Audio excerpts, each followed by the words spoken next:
Olá, vamos hoje estudar tutela e curatela. Nosso tema de hoje, tutela e curatela. Está lá no Código Civil 1728 a 1766 do Código Civil e também do Código de Processo Civil, nos artigos 759 a 763 do Código de Processo e também a interdição, ação de interdição, 747 até 758 do Código de Processo Civil sobre a ação de interdição. São temas relacionados aí para fazer esse link entre direito civil e direito processual civil. A primeira ideia da tutela e da curatela é que o tutor representa um menor. O tutor representa um menor, enquanto que o curador representa um maior incapaz. Essa é a primeira ideia que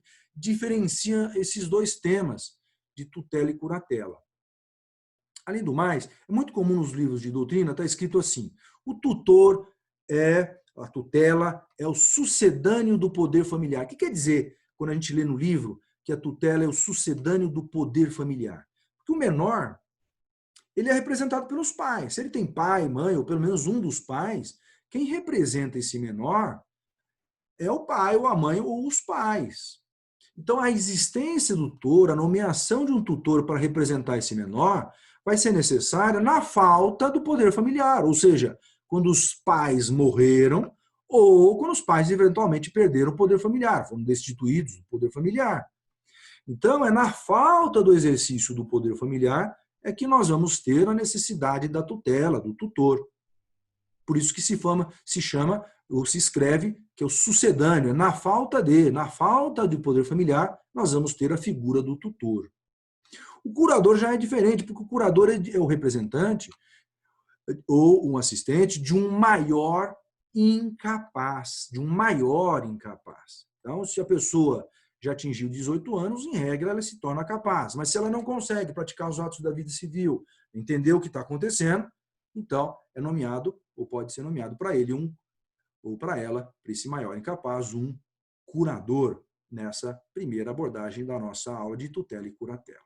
Feita essa rápida introdução, podemos começar com o conceito de tutela. Tutela, para a doutrina, é o complexo de direitos e obrigações conferidos a um terceiro para que proteja a pessoa de um menor que não se encontre sob o poder familiar e administre seus bens. Então, a tutela é esse complexo de direitos e obrigações que o tutor vai ter, e o tutor tem a obrigação de proteger o menor, que é o tutelado, administrar seus bens. Menor esse que não se encontra sob o poder familiar, que eu acabei de explicar, na falta do exercício do poder familiar. Então, quais são as hipóteses de tutela? Estão lá no artigo 1728. Então, dois incisos. Olha lá o primeiro inciso do 1728. Falecimento dos pais, né, ou considerados ausentes. E o segundo inciso, no caso dos pais perderem o poder familiar, decaírem do poder familiar. Então é isso. São as duas hipóteses, são os dois incisos do 1728 que nós vamos ter, as hipóteses em que nós vamos ter o tutor, a figura da tutela, ou seja, na inexistência de exercício do poder familiar. Conceito de curatela, dado o conceito de tutela, vamos para a curatela. Conceito de curatela é o encargo público conferido por lei a alguém para reger e defender a pessoa e administrar os bens de maiores que, por si só, não estão em condições de fazê-lo. Então, o curador é aquele que representa um maior incapaz que não está em condições de praticar os atos da vida civil sozinho. Quais são as hipóteses da curatela? O curador vai ser necessário, vai existir eventualmente curatela nas hipóteses lá do artigo 1767. Mas eu gostaria até de fazer um comentário aqui do 1767. O 1767 tem as mesmas hipóteses do novo artigo 4º do Código Civil. Lembra lá que em 2015? Em 2015 nós tivemos uma grande reformulação dos artigos 3º e 4º do Código Civil, ou seja, da lista dos absolutamente incapazes, artigo 3º, e da lista dos relativamente incapazes, artigo 4º. Nessa reformulação, não houve alteração apenas dos artigos 3º e 4º. Nós tivemos alteração de outros artigos também. O que o legislador fez? Ele pegou o artigo 4º, que traz a lista dos relativamente incapazes, e copiou exatamente igual, salvo o inciso 1º, no artigo 1767. Se você pegar hoje o 1767, é uma cópia idêntica do artigo 4º do Código Civil, salvo o inciso 1º do artigo 4º. Por que salvo o inciso 1º? Porque o inciso 1º do artigo 4º trata da incapacidade por conta da idade. Aí, por conta da idade, não é curatela, é tutela, né? Como eu acabei de explicar. Aí já não entra na curatela. Mas todos os outros incisos que tratam do maior incapaz lá do artigo 4º foram copiados ipsis literis, ou seja, exatamente igual no artigo 1767. E que a gente percebe, então, quais são as hipóteses em que vai se nomear eventualmente um curador? 1767, primeiro inciso, aqueles que por causa transitória ou permanente não puderem exprimir sua vontade. A pessoa que não consegue manifestar a sua vontade por conta de uma deficiência mental ou intelectual. Se o inciso 2º foi revogado, tal como o inciso 4º também foi revogado. Mas o inciso 3º, os ébrios habituais são as pessoas que têm compulsividade para ingerir bebida alcoólica, também chamados de dipsômanos, e os viciados em tóxicos, também considerados relativamente incapazes, quando há um vício de verdade em tóxico ou em álcool, portanto, conforme esse inciso 3º.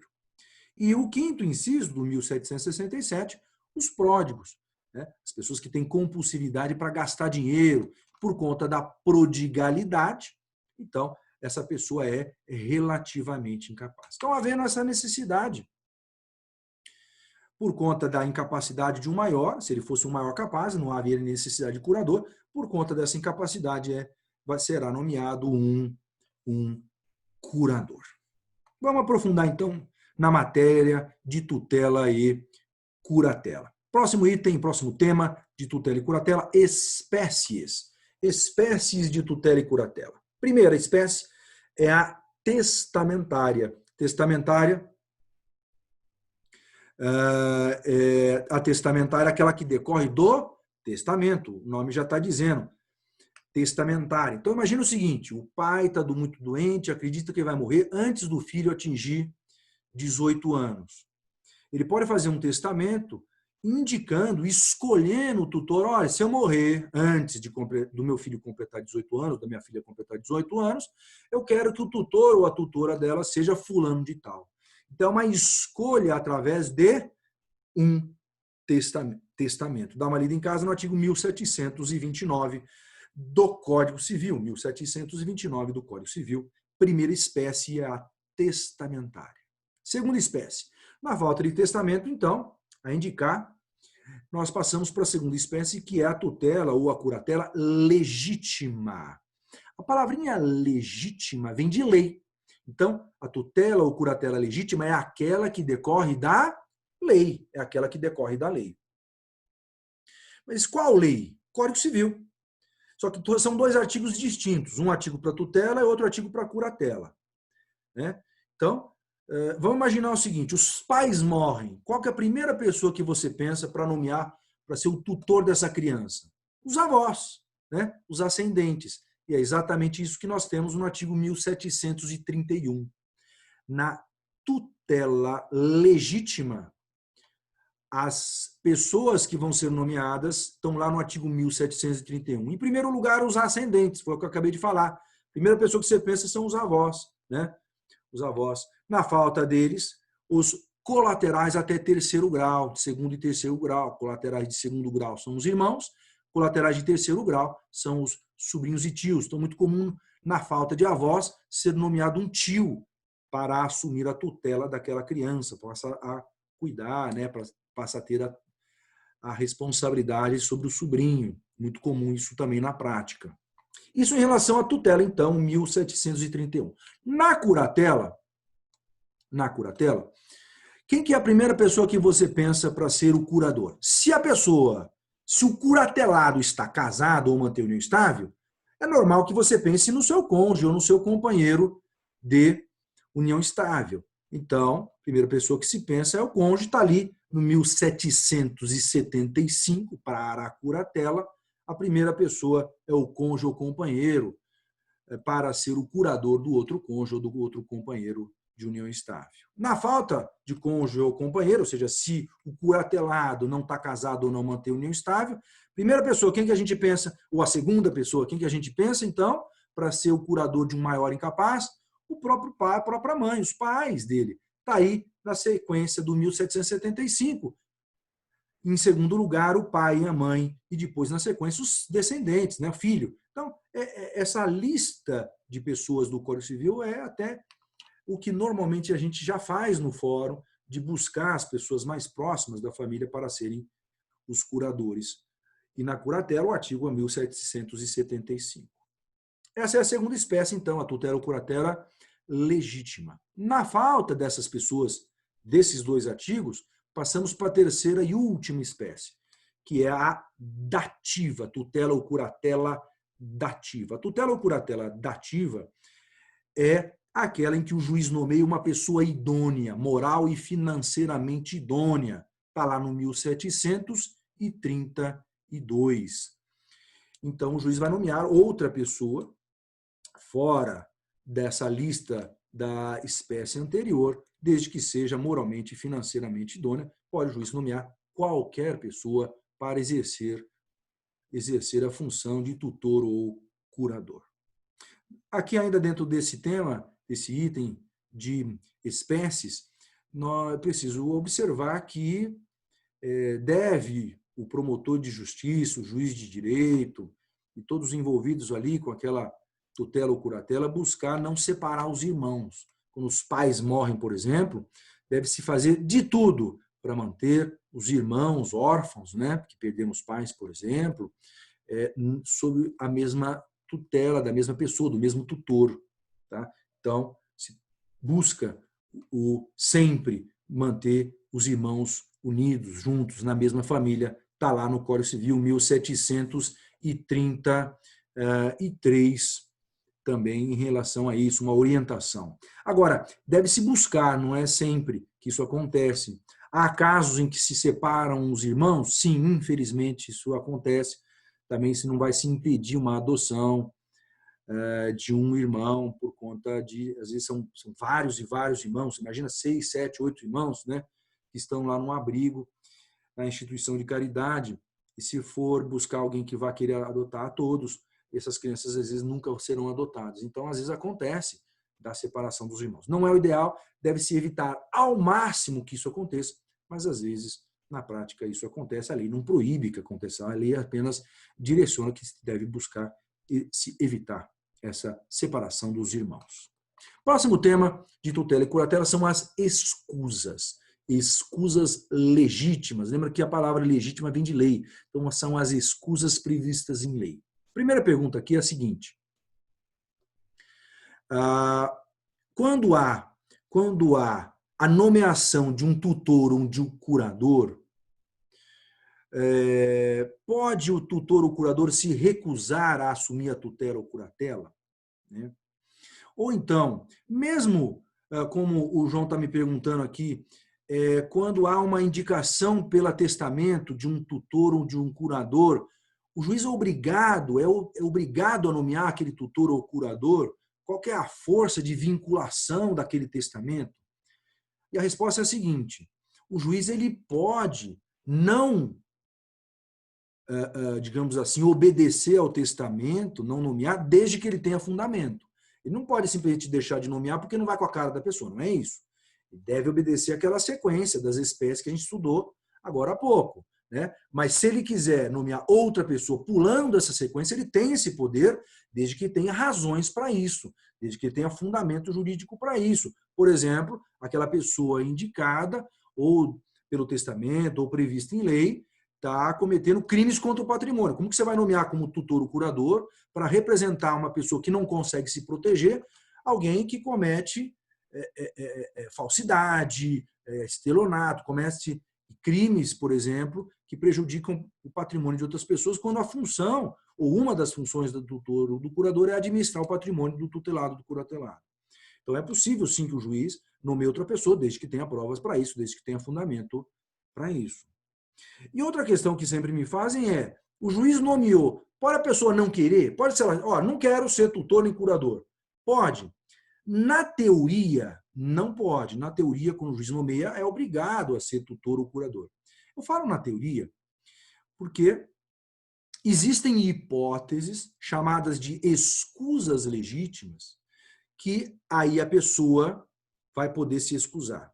Eu também falo na teoria porque normalmente se busca nomear alguém que queira, claro, porque você nomeia um tutor que não quer ser tutor, ou um curador que não quer ser curador, ele vai administrar, ele vai cuidar de um menor, no caso do tutor, ou de um maior incapaz, no caso de um curador, ele pode não cuidar direito, não dar devida atenção, não administrar direito ao patrimônio, dinheiro, desse tutelado ou curatelado, não dá o carinho, a atenção que merece o tutelado ou curatelado. Então, nem sempre, ou quase nunca é uma boa ideia nomear alguém que não queira. Na teoria, portanto, é possível nomear, mas na prática, normalmente, o promotor, o juiz, sempre busca alguém que queira, que aceite, né, digamos assim, de bom grado, de bom gosto, assumir a tutela ou a curatela. Agora, mesmo assim, nomeou contra a vontade. Pode falar, não quero? Só nas hipóteses das escusas. E onde que estão essas escusas? Estão lá no Código Civil 1736 a 1739. Então, quais são hipóteses de escusas? Mulher casada. Mulher casada, por exemplo, se ela não quiser, ela não é obrigada. Segunda hipótese, maior de 60 anos, tanto homem e mulher com mais de 60 anos. Quem tem mais de 3 filhos, 4 filhos ou mais, pessoa por conta de alguma doença pode não querer assumir a tutela, tem direito de não assumir. Quem mora longe do local do exercício da tutela da curatela, os militares da ativa, ou quem já está exercendo a tutela ou curatela, fala, já estou exercendo uma tutela ou curatela, não quero ser tutor ou curador de uma outra pessoa. Então, tem lá uma lista de situações em que qualquer um de nós pode se recusar, se encaixar em uma dessas hipóteses, de exercer a tutela ou curatela, então. Além disso, vamos supor que o juiz nomeie alguém para ser tutor ou curador e ela não tem qualquer escusa. Ela não tem escusa, mas ela diz o seguinte, olha, eu assumo a tutela ou curatela. Mas aí ela vai assumir essa tutela ou curatela para sempre, durante anos e anos a fio? Não. Após 2 anos, passa a ser uma escusa. Depois de 2 anos do exercício da tutela ou da curatela, o tutor ou o curador pode falar, não quero mais, eu quero e pedir para o juiz que seja nomeado uma outra pessoa para ser tutora ou curadora então. Após 2 anos, então, é possível pedir para que outra pessoa seja nomeado. Está lá, dá uma lida no 1765 do Código Civil e 763 do novo Código de Processo Civil. Além disso, às vezes me perguntam assim, Cristiano, mas quando o juiz vai nomear, ele verifica antes se está dentro de uma dessas escusas ou ele não precisa olhar antes. Então vamos supor que o juiz vai nomear. Ele percebe que essa pessoa que ele está nomeando como sendo o tutor está numa das escusas. O que você acha que o juiz deve fazer? Deve nomear outro ou ele deve nomear mesmo assim? E a resposta é, ele deve nomear mesmo assim. Aliás, isso é o comum, é o que acontece normalmente no dia a dia do fórum. Por quê? Lembra daquele exemplo que eu dei? A criança perdeu os pais morreram. Qual é a primeira pessoa que você pensa para ser o tutor? Os avós. E tem grande chance dos avós terem mais de 60 anos, que é uma das escusas. O promotor, o juiz, não vai ficar pensando, não vou nomear o avô ou a avó porque ele tem uma escusa. Não, faz a nomeação. Se o avô ou a avó falar, não quero, aí ele alega a escusa e aí, então, o juiz nomeia uma outra pessoa. Mas no momento da nomeação, não há necessidade do promotor de juiz se preocupar com isso. Quem tem o direito de falar que não tem interesse, não quer exercer a tutela ou curatela, é o próprio tutor ou curador nomeado. E aí depois se nomeia outra pessoa, se for o caso, então. Mas o mais comum é aquela pessoa nomeada, o avô, a avó, por exemplo, aceitar o exercício, gostar de bom grado e aí acabar assumindo essa responsabilidade da tutela ou da curatela. Outra questão importante é o surgimento de uma escusa ao longo do exercício da tutela ou da curatela. Durante o meu exercício da tutela ou da curatela, surge uma escusa. Por exemplo, nasce um quarto filho. É hipótese de escusa. Ou eu fico doente. É uma hipótese de escusa também. Posso alegar ou tenho que esperar os 2 anos? Pode. Pode alegar a qualquer momento. Pode alegar a qualquer momento. Entretanto, cuidado, gente. Qual que é o prazo para alegar essa escusa que surge, por exemplo, ao longo do exercício da tutela ou da curatela? O Código Civil, lá no artigo 1738, ele estabelece um prazo de 10 dias. Cuidado com esse prazo, gente, muita atenção. Por quê? Porque esse prazo não é de 10 dias, conforme está escrito no Código Civil, porque esse artigo foi parcialmente revogado pelo Código de Processo Civil, que é mais novo. Então, o artigo 1738 do Código Civil, que traz um prazo de 10 dias para alegar, ele foi parcialmente revogado pelo artigo 760 do Código de Processo Civil, que diminuiu esse prazo para 5 dias. Então, se você me perguntar qual que é o prazo para arguir uma escusa, o prazo é de 5 dias. Fundamento, artigo 760 do novo Código de Processo Civil. Nós não devemos usar o prazo de 10 dias do 1738, lei mais nova, o Código de Processo Civil é mais novo do que o Código Civil, uma lei mais nova e, portanto, revoga a lei anterior, prevalece, portanto, evidentemente, a lei mais nova. Só cuidado, então, com esse prazo para poder se alegar a escusa quando ela surge ao longo do exercício da tutela ou da curatela.